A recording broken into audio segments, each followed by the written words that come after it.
This is in no way my attempt to justify my comic book obsession. And this story, I really, really like. Artwork, the storytelling.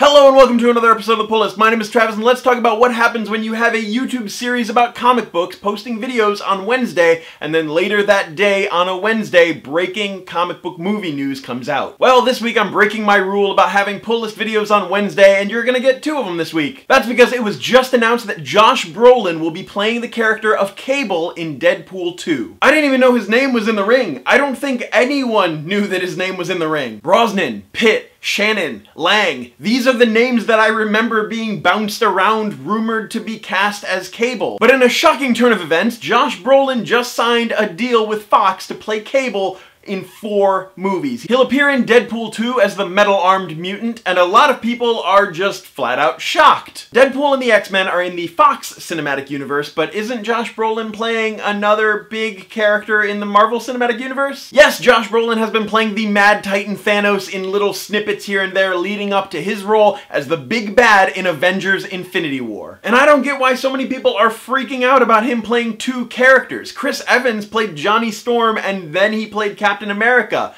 That was a Fox Marvel transit situation. And if you want to get technical and bring DC into the mix, Ryan Reynolds played Green Lantern before he played Deadpool, and mouth sewn up Deadpool. Josh Brolin even played a DC character. Remember Jonah Hex?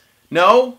No one cares to remember Jonah Hex. But to say that Brolin is going to be busy these upcoming years is a bit of an understatement. Avengers Infinity War is currently in production, so it's assumed that Deadpool 2 will begin shooting immediately after that. And if Thanos is going to be appearing in Avengers 4, which is coming out in 2019, he's going to have to shoot that immediately following Deadpool 2. Side note, it's no longer called Infinity War Part 1 and Infinity War Part 2. It's now going by Avengers Infinity War and Untitled Avengers 4. There's been some discussion about how the title for the 4th film might actually be a spoiler to Avengers 3, so right now everyone's just calling it Avengers 4. And even though the casting announcement for Cable just happened, we do have some information on Fox's plans for Cable in the series. It's been reported that Cable's backstory will not be adapted in depth or possibly at all in Deadpool 2. And in November of last year, producer Simon Kinberg said that they were already working out the details for Deadpool 3, which would involve the formation of the X-Force. So it's safe to say that Cable will be involved in the formation of X-Force as well. Cable, also known as Nathan Summers, is a time-traveling mutant from the future. He's the adult son of Scott Summers, Cyclops, and he's trained to be a tough-as-nails warrior. Cable is stern, he's a soldier, he's used to being controlled, and he believes that violence could always be an answer. Oh, and he has psionic powers. Cable is similar to Deadpool in some regards, but also vastly different, especially with their core ideologies, which is why they work so well together as a team. The chemistry is just fantastic. Over the years, Deadpool has had some great bromance team-ups with Wolverine, Captain America, but his team-ups with Cable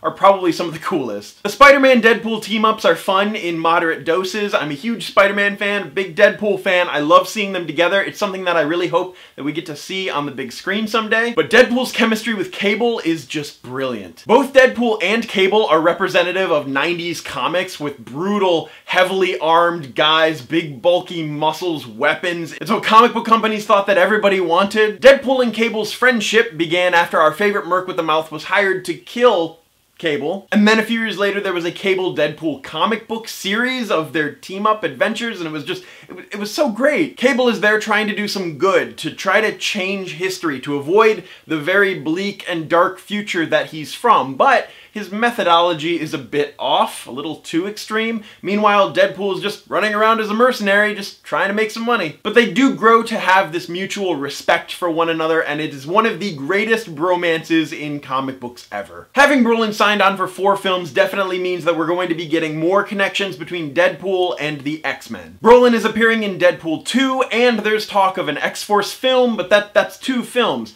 What else could they possibly have him locked down for? Cable's first comic appearance was in The New Mutants, a lukewarm comic book series of which the only sought-out issues are the first appearance of Deadpool, and to a lesser degree, the first appearance of Cable. And Fox did commission scripts for The New Mutants and the X-Force film, but they decided to put them on the back burner to focus on X-Men Apocalypse and Deadpool. So perhaps with Brolin signed on to play Cable in 4 movies, we'll get Deadpool 2, The New Mutants, Deadpool 3/X-Force, and X-Force 2. Ryan Reynolds has stated that an X-Force film is a top priority for him, and it makes sense for Fox to want to have an X-Force build-up. The current X-Men films are taking place in the past, and the Fantastic Four franchise is, yeah. And in the comics, Cable reorganized the New Mutants into X-Force with the help of Domino, another character that's appearing in Deadpool 2. And eventually, the X-Force becomes a team that tracks down threats and takes care of them using lethal force, a way that Professor X would probably frown upon, which is why it's more of like a covert operation. So right now, the for sure Cable films are Deadpool 2 and Deadpool 3/X-Force. So where do you think that Fox should diversify Brolin's Cable-ness? Do you think it should go D2 New Mutants, D3/X-Force, and then another X-Force movie? Or do you think down the line they should be doing a Cable origin story instead? In the comments down below, let me know which 4 films you think Brolin should appear in as Cable. The box office hasn't spoken yet because none of the movies are out here, but I feel like once they start testing the water to see how the audience will react to certain movies, maybe they'll want to do a Cable origin movie, maybe they'll want to do an X-Force sequel, who knows? Any and all plans could change with a less than stellar or an amazing audience reaction. It all depends on the reception. Anyway, that's it for this episode of The Pull List. My name is Travis. Thank you for fueling my comic book obsession, and you will see me tomorrow.